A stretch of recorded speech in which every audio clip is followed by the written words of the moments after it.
Hello, friends and not yet friends. If there is any underhyped seasoning in the vegan or vegetarian world, it's got to be this. Move over, nutritional yeast. Oyster mushroom powder is here.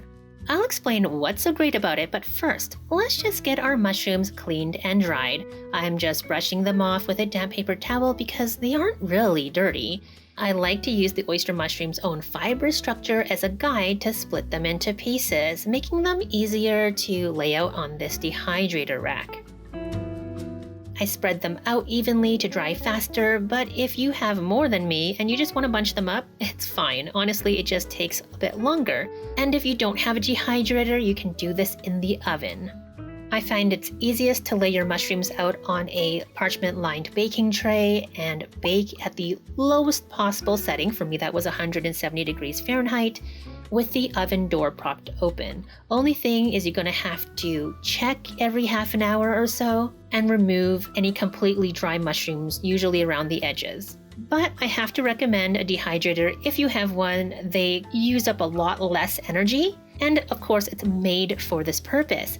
So I set the temperature fairly low at about 115 degrees Fahrenheit. Then, as they dry, the oyster mushroom's natural savory flavor will actually become concentrated and transform. You can check that your mushrooms are properly dried. When you bend them like this, they should snap crisply. If they bend and are kind of flexible still, you just want to keep them drying a bit longer. When they are fully dry, you can just put them into a blender, or if you have a spice mill like this, it will be perfect. Just blend it up into a powder, but with a pulsing action so you don't accidentally overheat it. Then this powder can be stored for months, even years. But don't expect it to last that long because you're going to want to put this on everything. It's like a natural, more subtle form of MSG. Unlike regular button mushrooms, they don't have a strong earthiness, nor are they pungent like shiitake mushrooms.